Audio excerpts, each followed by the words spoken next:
Hi guys, welcome back to my channel. So today I'll share with you Fiji Style Rasgulla recipe. Please remember this is Fiji Style Rasgulla. I know there is different types of Rasgulla recipe out there. So in terms of my recipe, I've got 3 cups of powdered milk here. And I've got 1 cup of self-raising flour here. Now if you don't have self-raising flour, to 1 cup of normal flour, you can add 2 tablespoons of baking powder as well. To that, I'll add in some cardamom. So this is crushed cardamom. So this is according to taste. I'll add about 2 teaspoons of that.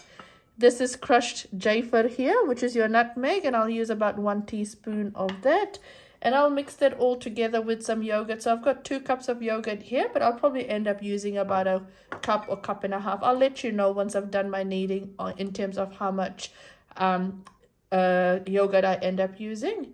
For the syrup, what I've got here is I've got about 2 cups of sugar here with 5 cups of water. Now with the syrup, you don't want it to be sticky or anything. You just want it to be cooked enough that your sugar and your water dissolve nicely and it's cooked through a little bit. We'll then use ghee for cooking. I'll use ghee and oil together, a mix of 50-50 when I'm frying it, and also keep some ghee aside as well when you're kneading the dough, forming the dough to make it into the smaller circles as well, and I'll show you what I mean by that.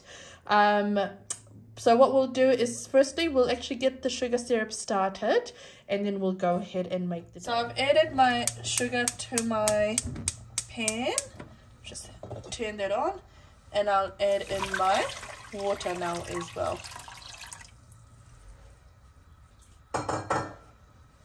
We'll just give this all a really nice mix and just let it cook together. It'll take about, I'd say, 8 to 10 minutes to cook it off really nicely.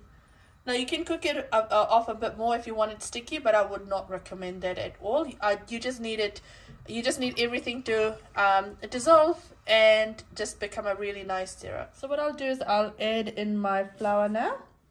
I'm sorry, that's my milk powder there. I'll add in my flour. We'll add in some elaichi, your cardamom. This really depends on how much or how less you want it. And then my jafar as well, which is nutmeg. Perfect.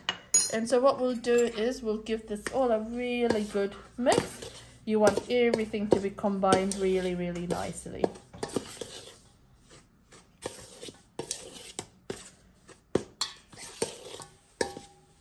So that's mixed together really well, and we'll gradually add our yogurt to form the dough. So I've added half a cup for now, and you want to give it a good mix. And you want to repeat the process until you have a nice dough.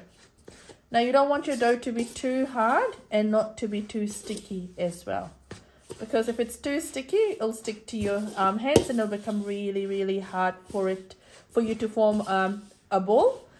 And if it's too hard, it will actually start cracking as well.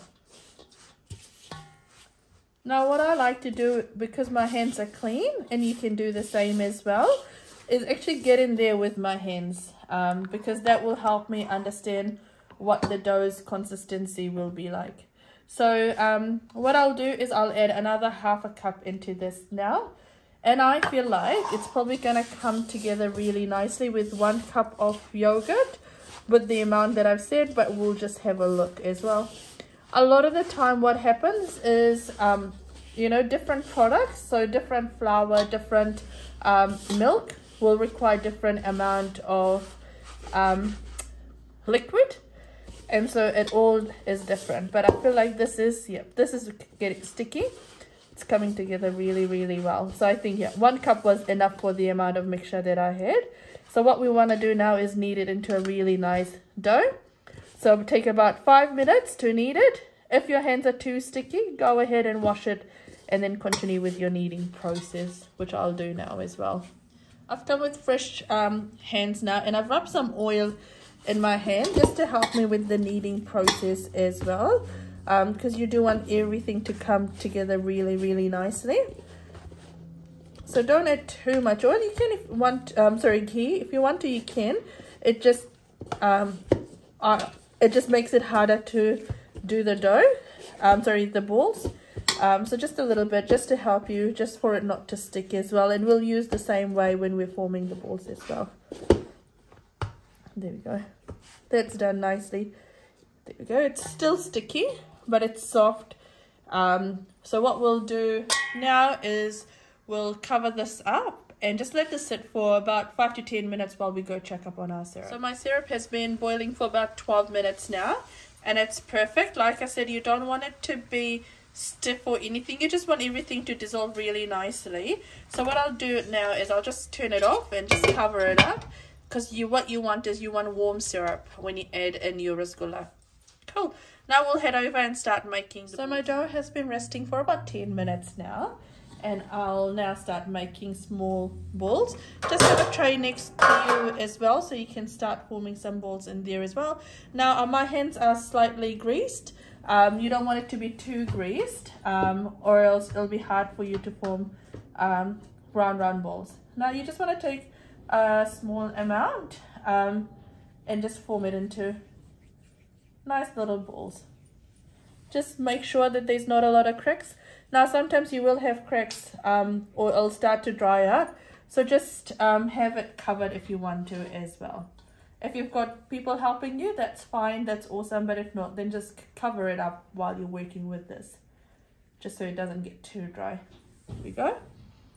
So I'll repeat the process and show you what it looks like. I'm almost done making my rasgullas, the round shape. So what I'll do now is, since I'm almost done with this, is I'll go ahead and turn on my stove. You want to cook this in low heat, but what I'll do is I'll turn on my heat now, just so that the oil and the ghee can start heating up, and I can start frying this off now.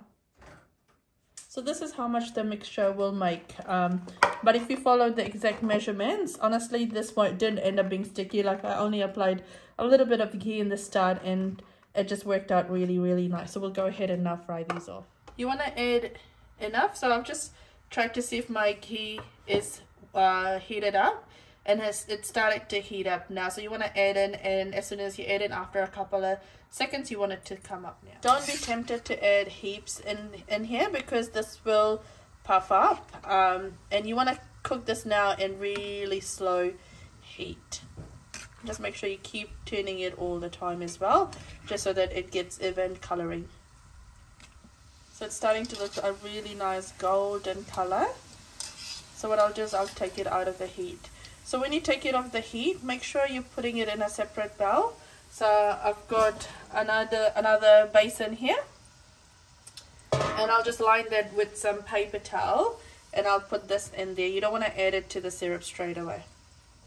I've added another batch, and I'll repeat the process. Once it's all fried off, I'll tell you what I'll do. There we go. Just like I said, just make sure you keep stirring it, because you want it to be colored evenly as well, and it'll look really, really nice. And again, make sure you're cooking this in low heat. It'll take some time to cook.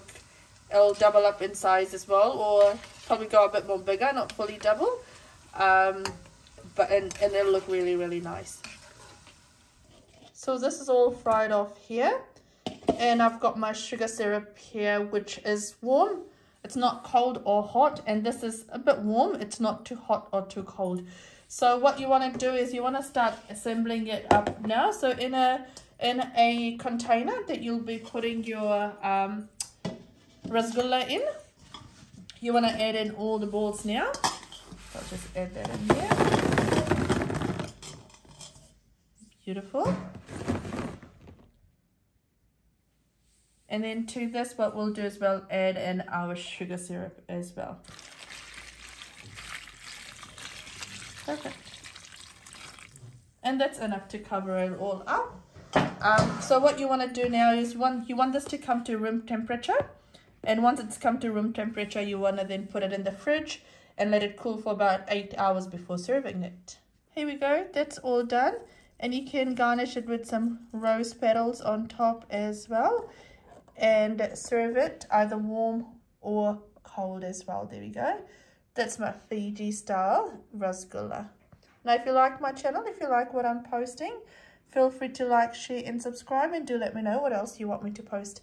Take care, guys. Bye. I thought I'd quickly break one and show you guys before I say bye to you guys just how soft and spongy and beautiful this is. Here we go.